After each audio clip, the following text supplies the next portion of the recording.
So I just made like $270 on my funded account, and here's the trade recap. So today is Monday, and I had a winning trade. To be honest, I traded really different. Like seriously, to come from the challenge to funding, I wouldn't say emotionally. I just had to make a decision. I think I made the right call. But let's talk about the trade and let me show you guys my dashboard. So as you guys can see over here, this is my 15,000 one-step funded account with one-of-one funding. As I also journaled when I passed this account. And as you guys can see, I have 100% win rate, taken two trades. The first one was I just opened one lot size, like 0.0 lot size, because I just wanted this 14 days payout like to come closer. So it counts from the day you open the trade. So it would count from this day, not from today. So as you guys can see, 200, uh, $276. That's how much I made today, and it's on my funded account. So let's go through the trade that I took. To be honest, today let's go first through Nasdaq. Let me just remove this stop loss hit because stop loss never got hit. So today I was bullish. I had two main reasons to be bullish for that. The first was that okay, on a higher time frame, if we come over here, you guys can see that we came to got these high time frame liquidity over here. Like you could say this low over here before on pre-market, and if we go on lower time frame, as you guys can see, we had made the move to the upside, but to be honest, if you go on hourly time frame, we had this hourly fair value gap that wasn't in, or we like did not taken these out. So I was like, okay, we have taken a higher time frame liquidity, so we have grabbed liquidity. We have made a bit of the move, but we haven't made all of the move from grabbing this liquidity. Like, I think you guys might understand what I mean. That's why I went on 15-minute time frame. Like, if you go over here, so this is when market open over here. I marked out like liquidity to the downside to be taken out in order for it to push higher, like on the lower time frame. So I came marked out, as you guys can see, we had this 50-minute low over here and this 50-minute low over here. And if you go on the 5-minute time frame, we had this 5-minute low over here. And this was my drawn liquidity to the downside, and my target was this hourly high over here and this hourly fair value gap within here. And then if we go on S&P 500, it's pretty much the same. We came to got this low, higher time frame liquidity on the pre-market. We had made the move to the upside, but not 100%. Like this move had to go even higher, at least fill into this like hourly fair value gap or liquidity, like to take out this high over here. And I went on, marked out 15-minute low, this 15-minute low, I wanted to see those to be taken out, and this 5-minute low over here. So I got entry on both of them, but I took it on the S&P 500. So let's talk about first about ES. Let's go 1 minute time frame. So if you look over here, let me just remove this, I can just add it back. So if you look over here, so when market opened, as you guys can see, we came and took out barely this 5-minute low, like this low over here. And that happened like right around when I usually take my trade, 15.50. And to be honest, I took this trade, like after I took this trade, I just went on to check TR because he is the person that I learned from. And he took a short, I took a long, like I just followed my trading rule and strategy. So he took a loss and I took a win. Like that's crazy.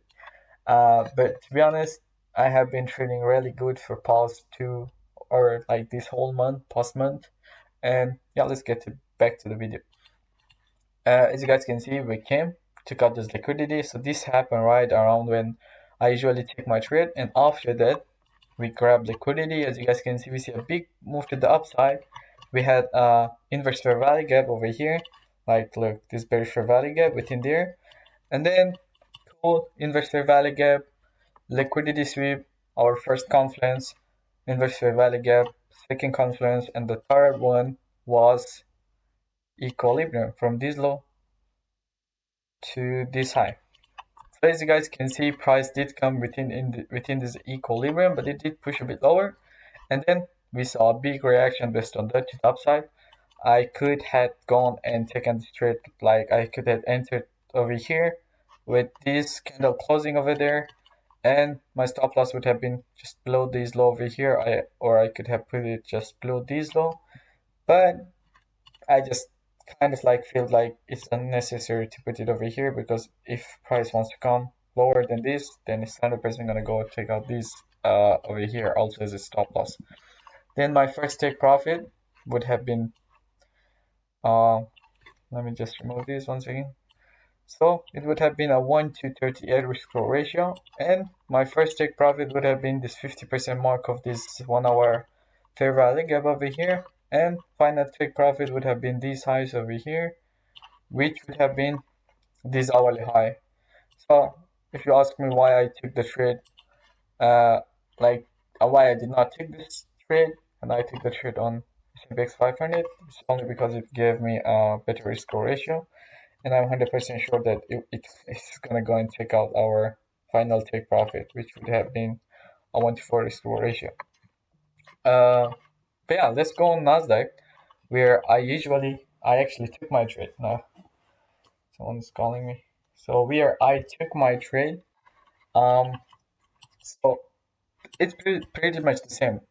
We took out this 5-minute low over here, and I'm gonna tell you guys why I did not hold this trade to this final take profit over here. So we took out like this 5-minute low over here, as I said, boom, liquidity sweep. If you go on 1-minute time frame, then in here I kind of broke my trading rule, but to be honest, it's just kind of market experience, and what I have learned so far for me trading for so long is that, okay, you guys can see we have the inverse value gap over here, but I entered right around here. So we see like liquidity sweep, we see a big leg to the upside. I marked up equilibrium getting respected completely.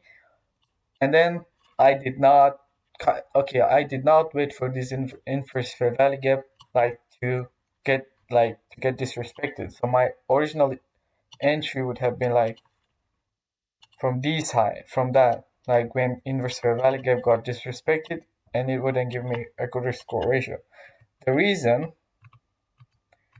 I entered based off of this was because that you guys can see that the S&P 500 was the leading index, so it moved like crazily higher. Like, let's look at the time frame. It's like at 16.5, it's right around there. And if you go on S&P 500 at 16.5, it has just made the move, just made this move to the upside. So I was 100% sure that it's gonna disrespect this inverse fair value gap over here, and that's why I entered off of that, put my stop loss just below this, just right around these, or you could say this 50% mark of equilibrium or below that, and my first take profit was this, and my final take profit was this high. So final take profit would have been this buy side liquidity over there, and the first take profit was this 50% mark of this hourly fair value gap. The reason I closed all of my position over here is because we came and only took this 5-minute low over here. So if I had seen price come to cut these, if it had grabbed this liquidity, I was 100% sure that I would have hold close 50% over here, move my stop loss to break even, and hold the trade for this high over here. That's the only reason that I was a bit concerned about that.